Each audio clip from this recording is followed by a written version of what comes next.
Naitwa Hekima Mwasipu, ni wakili wa Chama cha Demokrasia na Maendeleo, kwa maana ya bodi ya wadhamini ya Chama cha Demokrasia na Maendeleo. Shauri leo kesi ilikuwa inakuja kwa ajili ya kusikilizwa kwa maombi ambayo yako mbele ya Jaji Mwanga, na kwa bahati mbaya jaji leo hayupo. Tumetaarifiwa na msajili kwamba jaji hayupo, yuko Mtwara na endelea na session zingine, na kesi imepangwa tarehe 10 kwa ajili ya kuendelea na kusikilizwa hiyo kesi. So far tunaomba wanachama wetu tarehe 10 tuweze kujaa mahakamani kwa ajili ya kuendelea kusikiliza kesi hiyo. Hayo ndio yaliyojiri leo katika mahakama mbele ya msajili tarehe 10 mwezi wa 7.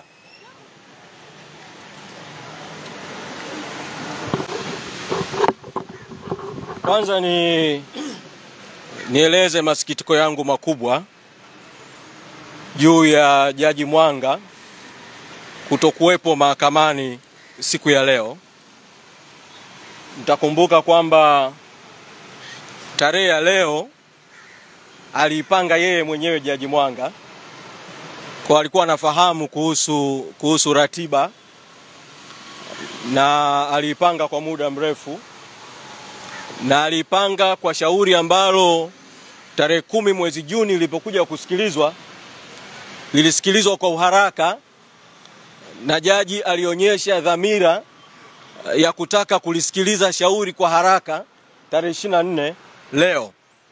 Kitendo cha jaji kutokuwepo mimi na kitafsiri kama ni muendelezo wa jaji kutokutenda haki. Ningependa kuwataarifu tu wanachama kwamba tayari tulikwishaiandikia barua mahakama kuitaarifu kutokuridhishwa kwetu na mwenendo wa Jaji Mwanga katika kesi hii, na tumependekeza kwamba jaji ajiondoe kwenye kesi hii. Tulitarajia kwamba leo pamoja na mambo mengine swala hilo la jaji kujiondoa lingesikilizwa, lakini jaji hakuwepo leo na imeelezwa kwamba atakuwepo tarehe 10 mwezi Julai. Kwa hiyo yaliyofanyika leo itakuwa ni nyongeza tu. Tutachukua hatua za ziada hapo katikati kuongezea uzito zaidi wa kisheria wa kutaka jaji ajiondoe. Kwa hilo la kwanza ambalo nitaka nilisemee.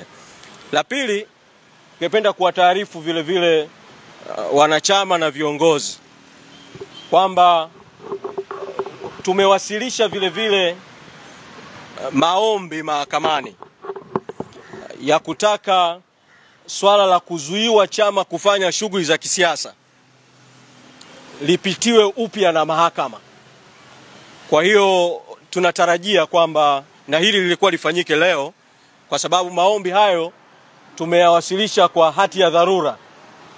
Tulitarajia kwamba leo kusingeendelea kwanza kusikilizwa lile shauri la msingi, kungeanza kwanza kusikilizwa maombi yetu ya kutaka uamuzi ule wa awali wa jaji uweze kuondolewa.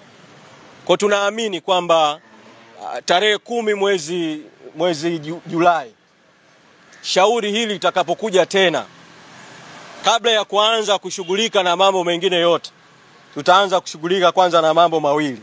Moja, swala la jaji kujiondoa, lakini pili, maombi tuliyowasilisha ya kutaka zuio hilo liweze kuondolewa ili yale makatazo yote yaliyotolewa kwenye uamuzi wa jaji wa tarehe 10 mwezi Juni yaweze kuondolewa. Niseme kwa ufupi tu kidogo kuhusiana na hayo makatazo ambapo makamu mwenyekiti wa chama atazungumza zaidi. Tarehe 10 mwezi Juni jaji alitoa amri mbili.